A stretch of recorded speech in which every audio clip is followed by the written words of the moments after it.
സെക്രട്ടേറിയറ്റിലെ പൊതുഭരണ വകുപ്പിൽ സഹപ്രവർത്തകൻ ശുദ്ധികലശം നടത്തി ജാത്യധിക്ഷേപം നടത്തിയെന്ന് ഉദ്യോഗസ്ഥയുടെ പരാതി.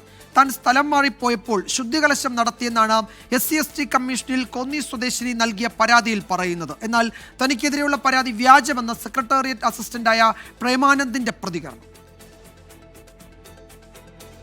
സെക്രട്ടേറിയറ്റിലെ അറ്റൻഡർ ആയിരിക്കെ ജാതീയമായി അധിക്ഷേപിച്ചെന്ന് കാണിച്ചാണ് പട്ടികജാതി കുറവർ സമുദായത്തിൽപ്പെട്ട കോന്നി സ്വദേശിനി സെക്രട്ടേറിയറ്റ് അസിസ്റ്റന്റിനെതിരെ SC/ST കമ്മീഷന് പരാതി നൽകിയത്.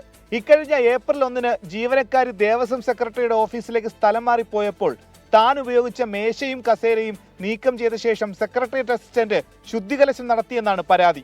SC/ST കമ്മീഷന് ലഭിച്ച പരാതിയിൽ ജൂൺ 20-നകം റിപ്പോർട്ട് സമർപ്പിക്കണമെന്നാവശ്യപ്പെട്ട് പൊതുഭരണ വകുപ്പ് സെക്രട്ടറിക്ക് കത്ത് കൈമാറി. ആരോപണ വിധേയൻ സെക്രട്ടേറിയറ്റിലെ ഭരണാനുകൂല സംഘടനയിലെ ഭാരവാഹിയാണ്. പരാതിക്കാരി ഇതേ സംഘടനയിലെ അംഗവും. പരാതി പോലീസിന് കൈമാറിയ സാഹചര്യത്തിൽ 2 കൂട്ടരുടെയും മൊഴി വിശദമായി രേഖപ്പെടുത്തി അന്വേഷണം നടത്തും. തുടരന്വേഷണത്തിന്റെ ഭാഗമായി സ്റ്റേഷനിലേക്ക് വിളിപ്പിച്ച് മൊഴിയെടുക്കാനാണ് പോലീസിന്റെ നീക്കം. എന്നാൽ പരാതിയിൽ പറയുന്നത് പോലൊരു സംഭവം സെക്രട്ടേറിയറ്റിൽ ഉണ്ടായിട്ടില്ലെന്നും പരാതി വ്യാജമാണെന്നും ആരോപണ വിധേയൻ പറയുന്നു. ഒരാളെയും വ്യക്തിപരമായി അധിക്ഷേപിക്കുന്ന ആളല്ല താനെന്നും ജീവനക്കാരൻ പറഞ്ഞു. അതിനിടെ പരാതിക്കാരിയെ സെക്രട്ടേറിയറ്റ് എംപ്ലോയീസ് അസോസിയേഷൻ ഏരിയ കമ്മിറ്റിയിൽ നിന്ന് മാറ്റി നിർത്തി.